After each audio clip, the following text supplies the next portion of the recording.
Welcome everyone! Have you had a great summer vacation? Are you looking for just a little bit more adventure and excitement? Well, you've come to the right place. Our road trip is filled with excitement, places to go, sights to see, things to do. So pack your bags and get ready to have some fun as we hit the road for our summer road trip.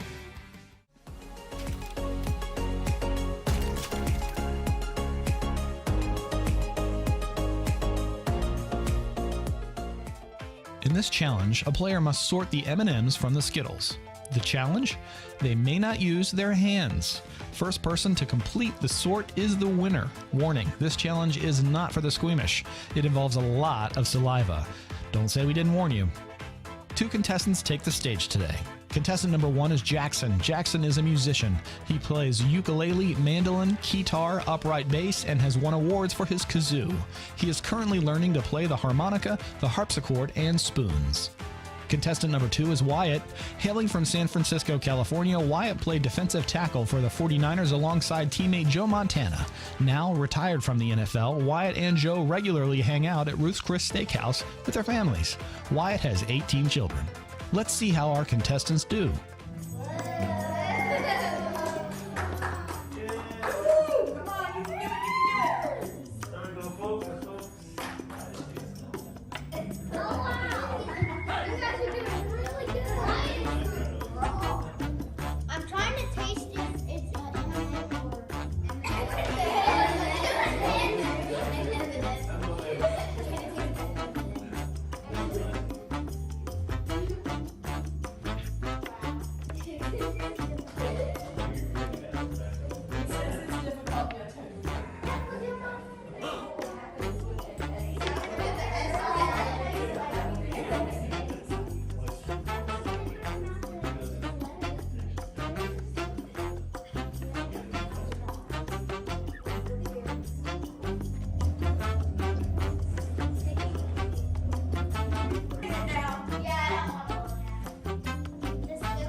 In order to win the challenge, our contestants had to follow rules.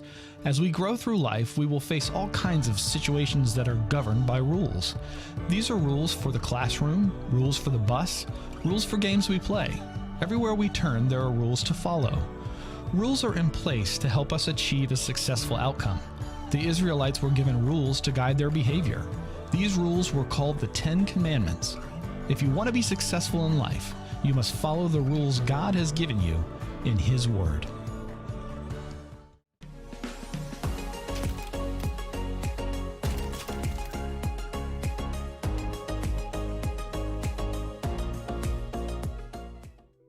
Hi everyone, this is Mr. Naeem, and welcome to our tour of the Virginia Beach Aquarium.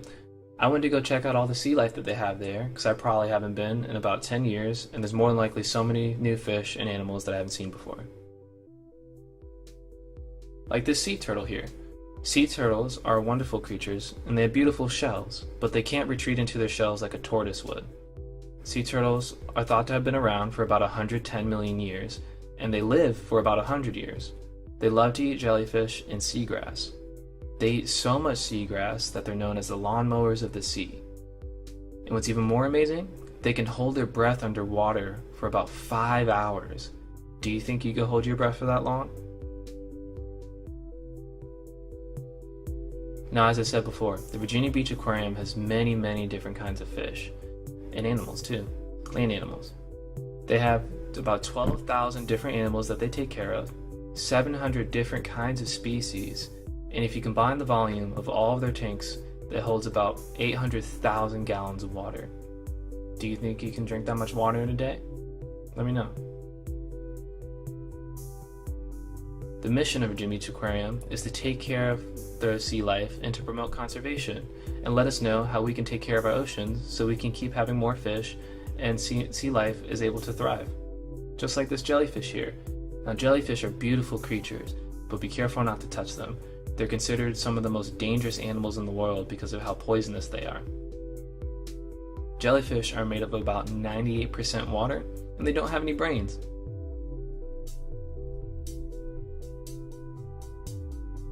And there are multiple different kinds of jellyfish. Some are considered to be immortal because they can turn back into babies and grow all the way back into adults, and they can do this over and over again. So really, they only die when they get eaten, or if there's a major accident, or if there's a lot of pollution in their area.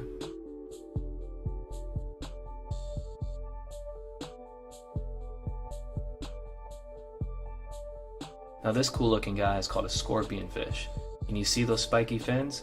Be careful not to touch them. They're extremely poisonous, but they're really cool to look at. Scorpionfish try to match the color of the coral that they swim around, so that way they can blend in with their environment. And they tend to live close to the ocean surface, but they can be found at about a depth of 3,000 feet below as well.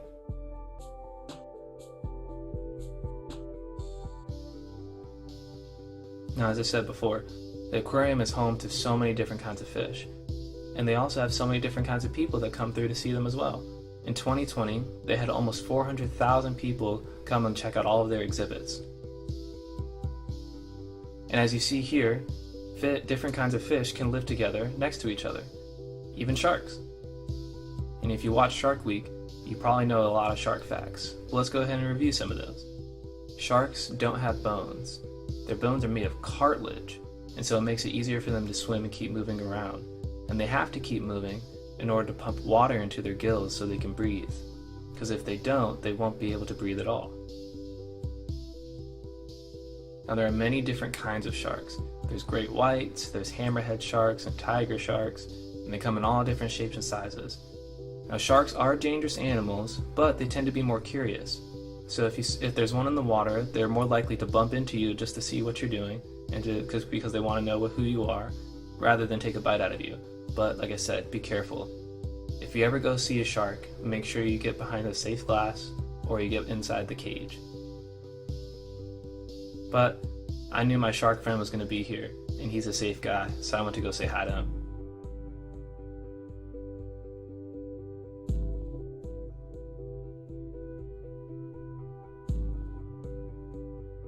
Oh yeah, I almost forgot about one more fact of the scorpionfish. They tend to stay by themselves, but when it's their mating season, they go seek out a partner so they can lay eggs.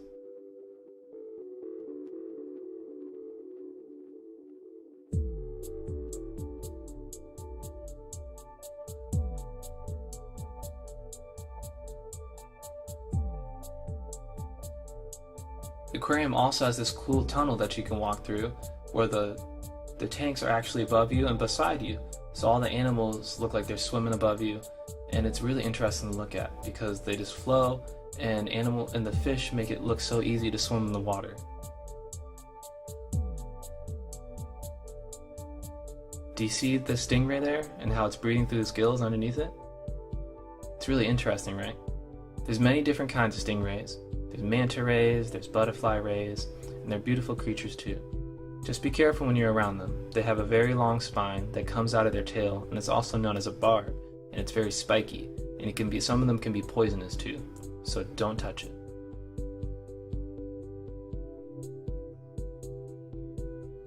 The aquarium also has a few amphibians as well. An amphibian is something similar to a frog, where they can breathe, they have gills to breathe in water, but they also have lungs so they can breathe on land. Other amphibians would be something like a salamander. And as I said, the aquarium has many different kinds of fish. Weird looking ones too, like this long-nosed gar.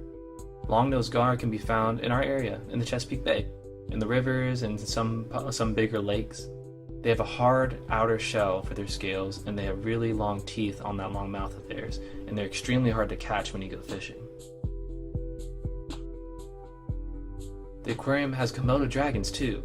Now these aren't real dragons, they're a really big lizard, and there's only about 5,000 of them left in the world, and they live in Indonesia.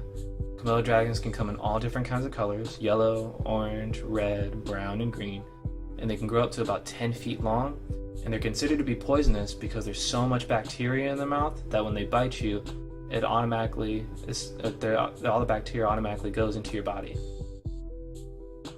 There's so many different animals and fish in the aquarium that we couldn't mention here. We'd love for you to come down and check it out because it's just a great getaway with either your parents, or you can go with your friends too. And they talk about different areas in the world where the animals come from, like the peat swamps where the Komodo dragons are.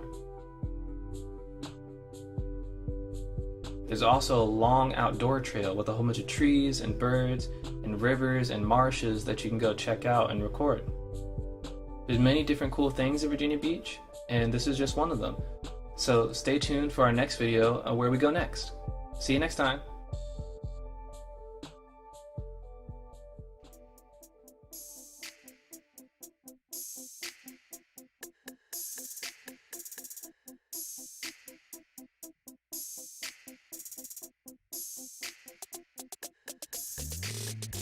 Have you ever stopped to think how much time and work goes into having a good time? Let's take going to the beach as an example. You can't just walk out of the house and hop in the car, take a short drive and have fun at the beach. You have to do a lot of planning in order to have a great time. Well, first, you need to pick a beach, and then you need to pack. You need a bathing suit, you need towels, a beach umbrella, beach chairs, beach toys. You need sunscreen and sunglasses to protect yourself from the sun's rays. And of course, you need water and snacks for the beach. But that's not all. There are also rules you need to know, like how far down the beach you can wander, or how far out in the water you can go, and how much time you can spend in the sun. We don't always like rules, but they are necessary in order to have a good time. Rules give us boundaries in which to have fun, and they teach us how to treat other people with love. Now, this is especially true of God's rules, a set of rules we call the Ten Commandments. There is no more important set of rules than the Ten Commandments. They were written in stone by God Himself, and they are the foundation for living a good life. Let's take a few minutes and watch a short video showing Moses receiving the Ten Commandments from God. 2 months after the Israelites left Egypt, they came to the Sinai Desert and decided to set up camp at the foot of Mount Sinai. There Moses decided to climb up the mountain to enter the presence of the Lord, as God had special instructions for him. God wanted to make sure that the hearts of the Israelites remained faithful. He gave Moses instructions to tell the Israelites to obey him and thereby always be under his guidance and protection. To this, the Israelites agreed. There, after their exodus out of Egypt, the Israelites journeyed for 40 years in the desert. They quickly forgot all the signs and wonders God had done. Their disobedience and complaints rose to new heights, and their hearts began to harden. There on the mountaintop, God wrote 10 commandments that all Israel were to follow. He also instructed Moses in many other regulations and matters that would help him lead the people of Israel. If they obeyed these rules, God's blessing and protection would be with them. If they broke them, God's punishment would be upon them. These commandments were so special that God wrote them on 2 stone tablets. Moses spent a long time with God, and the Israelites started to wonder if Moses was ever coming back. With a lack of patience, these people demanded a false god that they could worship. Their wicked hearts forgot about God's providence. When God saw this, he told Moses to go back down the mountain and speak with the people.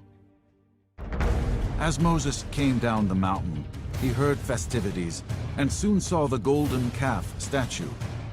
There the Israelites were, dancing and shouting before this false god.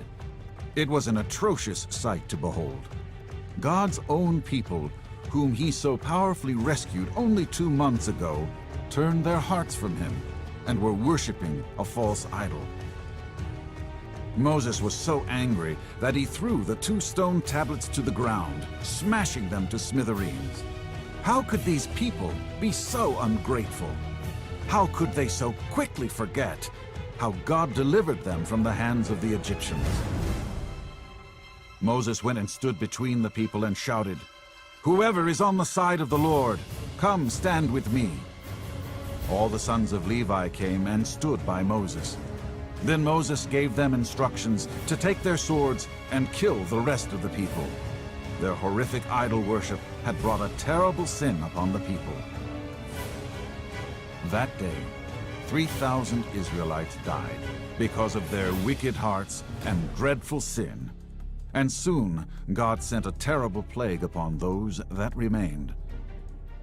Though God had to punish their disobedience, he still led them on the path to the promised land. His forgiveness and mercy still upheld the remaining Israelites.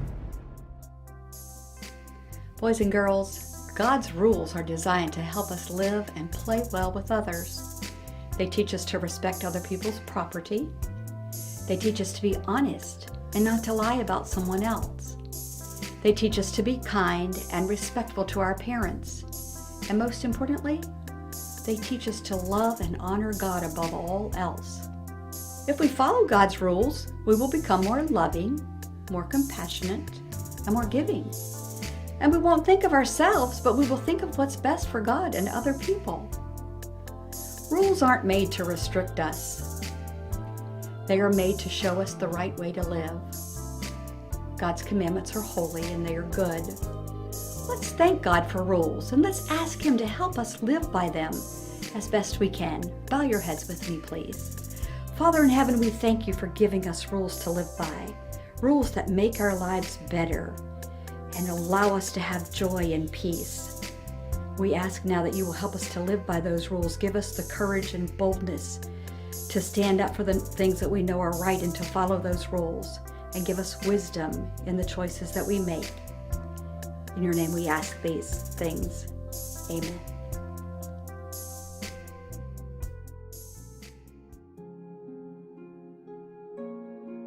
Hey kids, thank you for joining me on our road trip. No road trip is complete without a few songs to go down the road to. So sing this one along with me if you know it. It's called Here I Am to Worship.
am to bow down.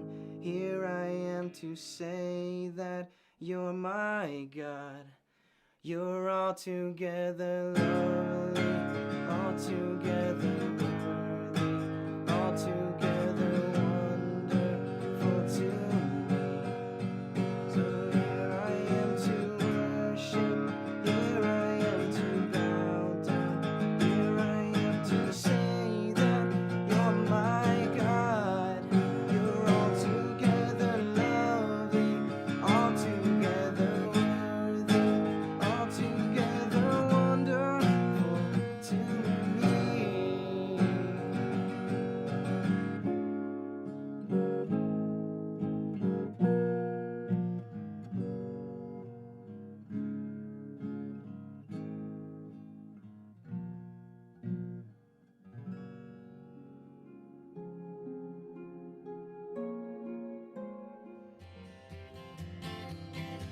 Can anyone tell me why it is important to put on sunscreen anytime you go to the beach? There are no written rules about wearing sunscreen on the beach, but if you don't put some on, you can get a nasty sunburn. Sunscreen protects our skin from being damaged. It can save us from a bad burn in the short term and skin disease in the long run. What other rules can you think of that we need to follow at the beach? Swimmers should stay within 50 yards of shore. It is unlawful to swim within 200 feet of any fishing pier. No glass containers, no littering, no fires, no sleeping overnight. Rules aren't made to keep us from having fun. They are meant to protect us and make sure everyone has a good time. The 10 Commandments teach us to love God, to respect our parents, and to love other people. They don't keep us from enjoying life. They help us enjoy life more. Let's ask God to help us follow His 10 Commandments so we can be more loving and kind to others.